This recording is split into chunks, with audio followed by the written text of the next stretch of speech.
Live from Chapel Hill, North Carolina, the Fambulance crew has assembled. UNC Chapel Hill versus Notre Dame, the Fighting Irish. UNC 3-0, looking to go 4-0 this season. Tim Burt's joining me as always. John Knuckles. Kent Griffin. Kent Griffin's Stunt double. Kent Griffin was injured in the making of the last podcast and couldn't be here today. It might have had something to do with the trip we took. Man, that was something else. 3 games in 4 days, and 3 games in 3 days, really. It took 4 or 5 days to get there and back. But we left out on a Wednesday right after work, and it was an all-night drive straight to Arrowhead Stadium. About 20 hours later, we're in the parking lot waiting for the gates to open. And Arrowhead opened them an hour early just for us. It was fabulous. I'm sure it was for us. Not the other 1,000 people waiting in line. No, meaningless. We did have to jump a curb to get to the lot that we wanted. Lot G was a must-have on our list, so we jumped a curb to get there. Who knew we could get airborne? The ambulance has got some jumps. Yeah, that was great. Hops, if you will. Yeah, fun times at Arrowhead. Weather was great. A little hot, but it was great. No rain, no inclement weather, and the stadium was packed. Couldn't ask for a better crowd for a Thursday night football game, and then the game itself was fantastic. Had a terrific outcome as far as we're concerned. Sure. Chargers were game. Really, they took it to the Chiefs, I felt like, for 3/4 of the game.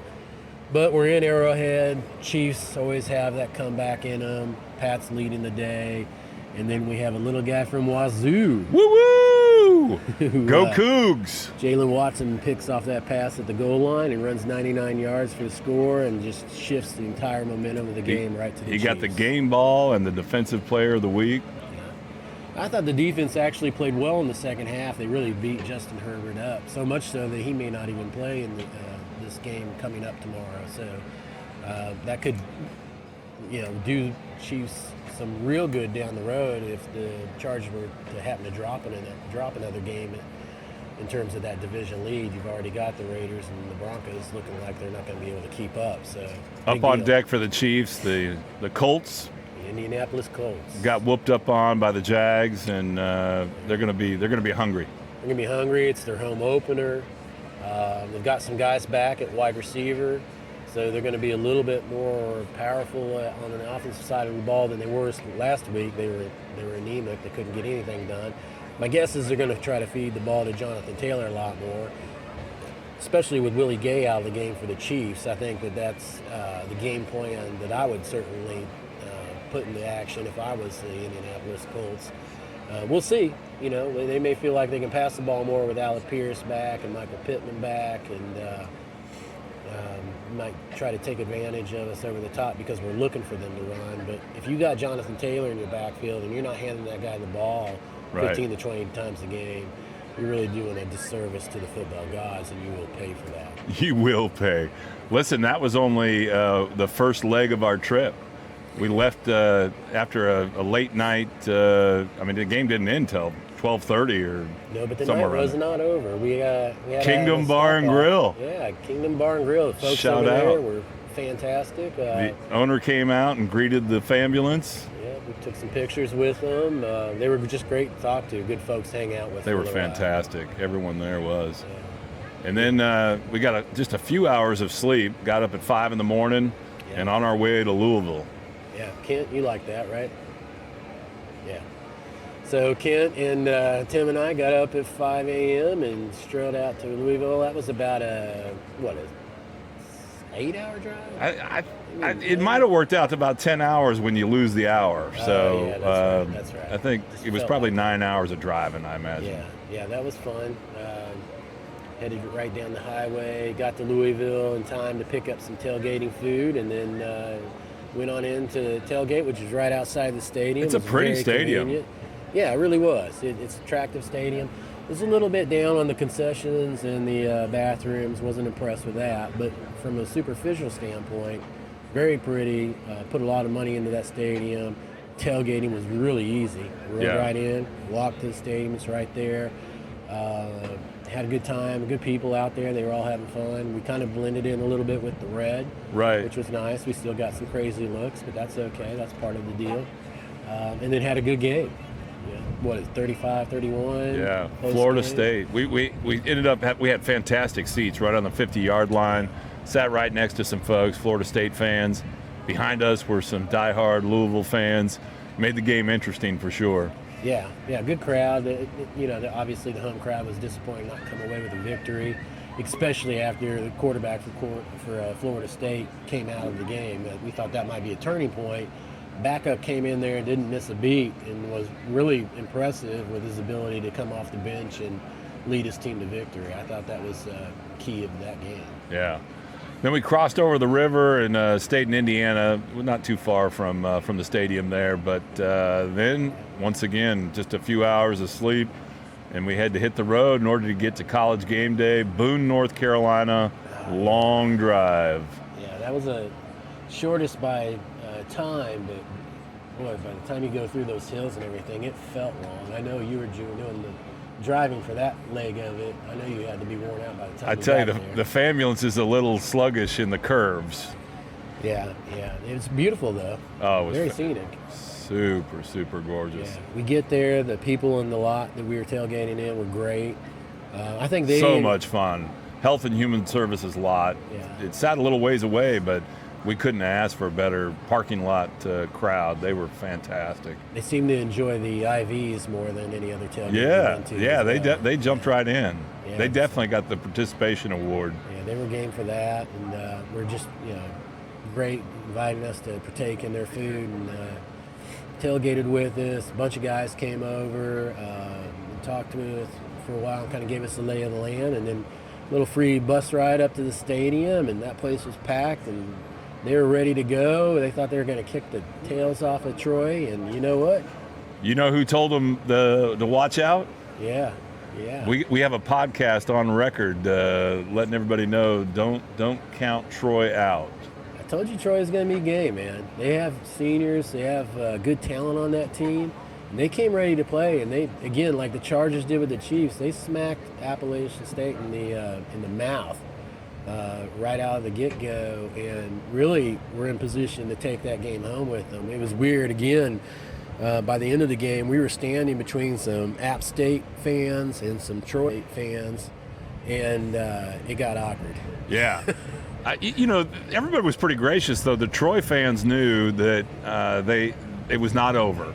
And we were saying at the time, having watched Pat Mahomes work his magic with 13 seconds, you got to believe. That's right. And we kept telling them, you got to believe. And of course, the Troy fans were hearing that, and they didn't want to hear that, but they acknowledged that there was still time on the clock and to be wary, and they were. When Troy took that safety, I didn't just understand thought, that move at all. What are you doing? Because now, field goal is going to win it, which gives App State hope, that if they just get into position, they got a chance to kick it, right? They didn't do that. Yeah. And they kind of petered out, and so then now hope shifts back to Troy. Okay, one Hail Mary, what can happen, right? We saw what could happen. We were right there, right on top of it. We had the gimbal working some magic. We got a bunch of views on that rascal too. Yeah, over 4,000 last time I checked. Yeah, we got back to the hotel and popped it up there before we celebrated Boone style.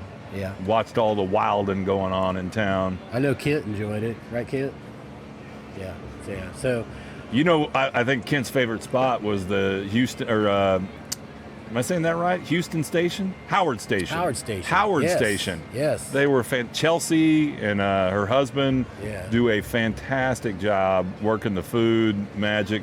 We got there late, probably way past when they wanted to keep on cooking, but they brought us out a whole smorgasbord of stuff. It was fabulous. Treated us to their Harvey Wallbangers. And we probably could have done without those. Probably so. We were beyond tired at that point, but went up for the rooftop view of downtown Boone afterwards, which was really cool. It's gorgeous. And then made our way home the following day, and here we are. 6 days later? 6 days? I don't even know. Yeah, I don't know either. It was a blur. All week was get your day job done and get home and try to catch up a few hours of sleep each night to get back to good. Yeah, I started feeling human again, I think, Wednesday. Yeah, just from a tired standpoint, it was it took its toll on us. But Here we persist. That's what we do in the Fambulance. Woke up yesterday and the autumn has arrived. Autumn is a raider, which means it blows in the fourth quarter. I tell you, it feels fantastic out here, though. This is football weather.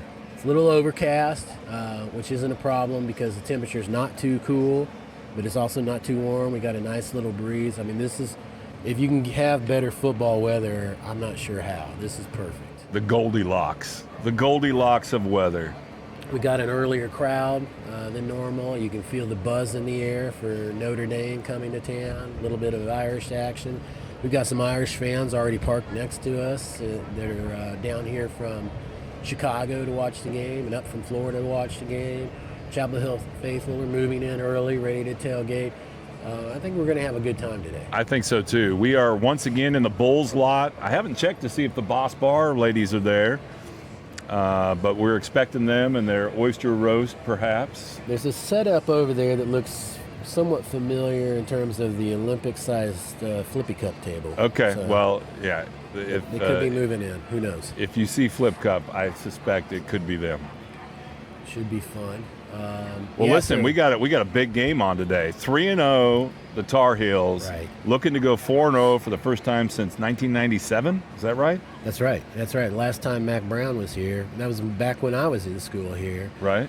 Football team was rolling. We felt like that year we had a good chance to, play for a title, certainly for the Orange Bowl. And then we went up to Virginia and just laid an absolute dud. And that took that away from us. But still, a great year.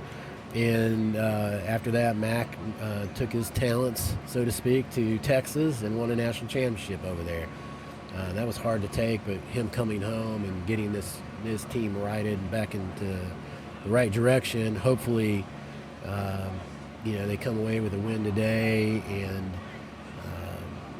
set the table for some tough games coming up. I think we looked at the schedule and there's still four ranked opponents. Top 25 teams still on the schedule.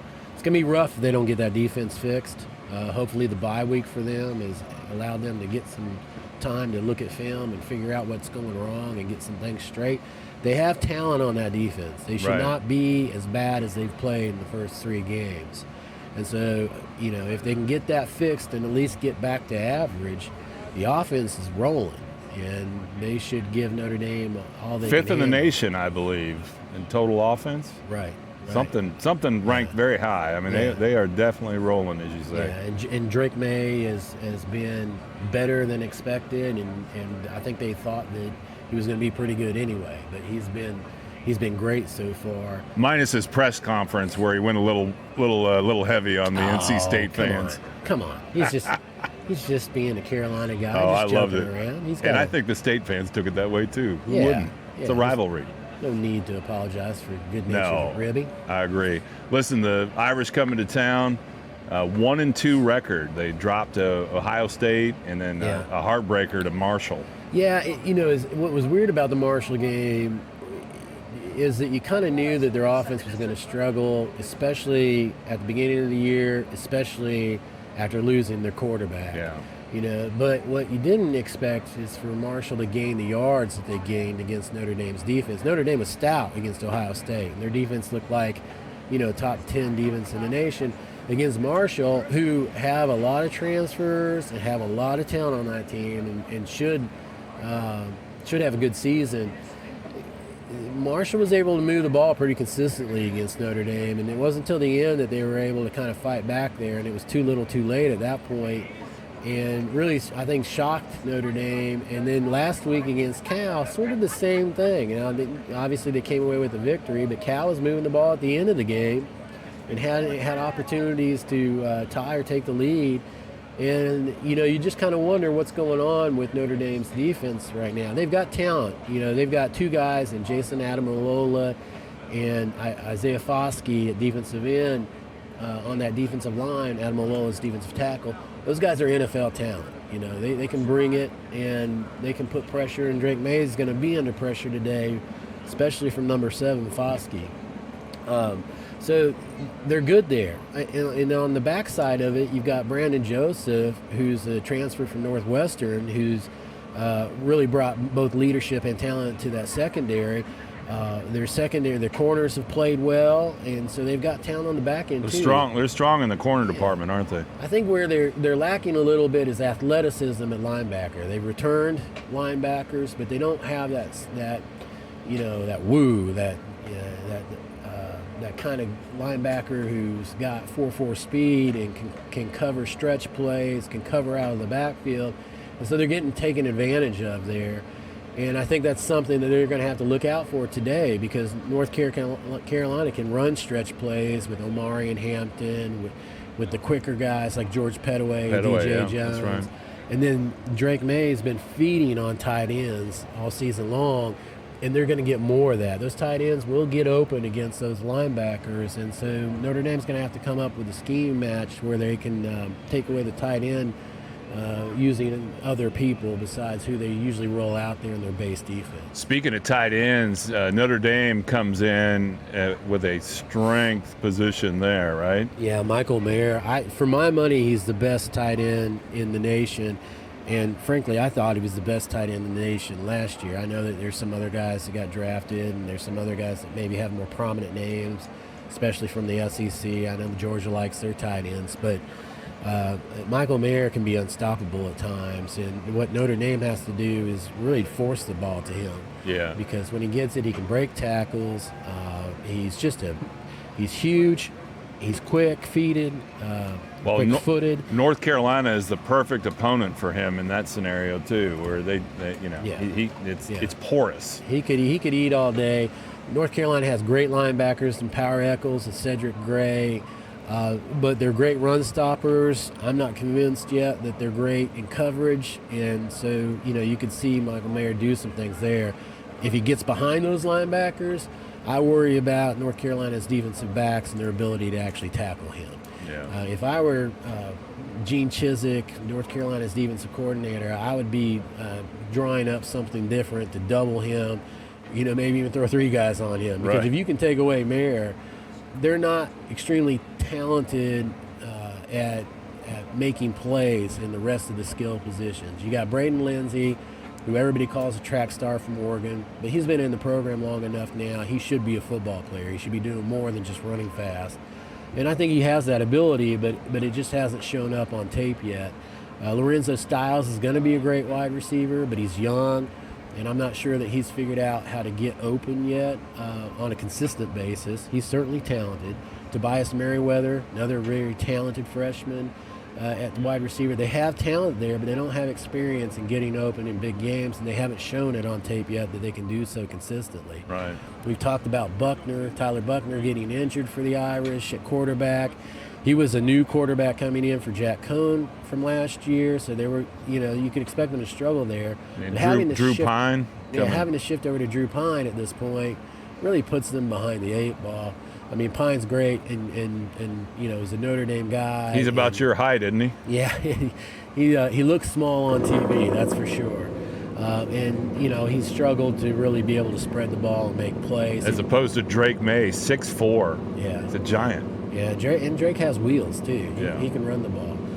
And then in the backfield, you've got Audric Estime, who's a thumper, and he's going to be fun to watch. Yeah, and he'll get his yards on this defense, but he doesn't break away much. He doesn't have these big gainers.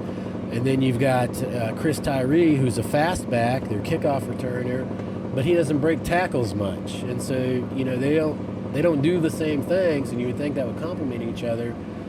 But so far this season, it really hasn't worked for them in terms of having somebody that's just going to break away and have big gainers, big touchdowns, and catch momentum for Notre Dame. Notre Dame seems to be fighting themselves. They seem to be running in second gear so far this season. And so I'm sure they're going to be looking to break out on offense against the North Carolina defense who has not stopped anybody. They want a shootout, I'm sure. Yeah, they want to get that offense rolling. And if they get their offense rolling, the defense can make enough stops in North Carolina that this is going to be a good game. If they can't get their offensive rolling, and North Carolina does, look out. Yeah. Because North Carolina's got skill positions. I believe Josh Downs may be playing today. He's a guy that's going to be playing on Sundays. We've got. You think Green might be back too? Yeah, Antoine Green. There's some talk about him practicing this week.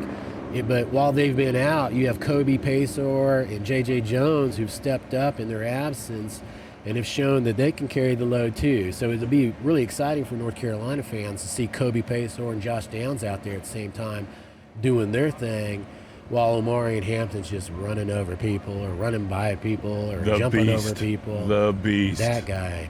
Whew, look out. You wouldn't want to run into him, would you? No, not unless he's on my side. Yeah. You invite him down the dark alley, but you don't meet him there. Well, listen, Carolina is a favorite coming into the game.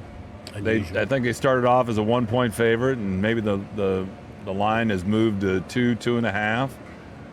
But people are expecting them to pull this off. Yeah, well, by people I mean Vegas. Yeah, well, they usually know what they're doing out there, so they might have something up their sleeve that we don't know about. They got to confront history. History has not been kind. In the 20, this will be the 21st time or 20. Is that right? 21st time. They've lost all. Carolina has lost all but one. Yeah, I was there. I think it was 2009. Yeah. Cam Sexton was quarterbacking North Carolina back then, if I'm correct about that. And maybe Jimmy Clausen was quarterbacking for Notre Dame. I might be right, might be wrong on that. I've seen too much football. But that was a night game. It was exciting, and Carolina came back to take the lead there in the closing minutes. And that was a fun game. Great crowd at that game too. Now I expect the same thing today for this 3:30 game. And the Irish, the record doesn't stop there. With the ACC teams, they're something like 25. They've won the last 25. Yeah, they've certainly brought their pedigree to the ACC and have intimidated, pushed around people with that pedigree, and they look like a Notre Dame team now. They're a wounded dog right now, and two things happen with a wounded dog. You either put them down or they bite you. And Carolina, needs to come out and just punch Notre Dame in the face. Otherwise, they're going to get bitten. And it should be an exciting game to see, what comes out of that. Nobody wants to get bit, right, Kent? It's true. Especially, right. It depends on where you get bit, too. There's some sensitive areas. Well, we missed out on last night's festivities. It sounds like Chapel Hill was booming last night. Yeah, I've heard it was electric down on Franklin Street, buzz in the air. He's Not was referenced. Yeah, sure. Which we know well, the Blue Cup. Oh, yeah. Yeah, Blue Cup, top of the hill looked good last night. And so did He's Not. All those places. You can't go wrong there. No, it's good stuff. Well, listen, it's going to be an exciting day of football. We're going to take you along with us, introduce you to some of our mates in the parking lot, see how they're tailgating. Yeah, should get rolling here pretty soon. I think everybody's already starting to get hungry, and you can smell the grill smoke in the air. I can't wait. I'm a little bit hungry myself. Yeah, I think we got something ready for the grill, don't we? Yeah. So let's jump off this and eat, and then we'll throw back on with a little bit of walkabout. Sounds good. Well, listen, that means the Fambulance crew is out. Say goodbye, Kent. Say goodbye, Kent.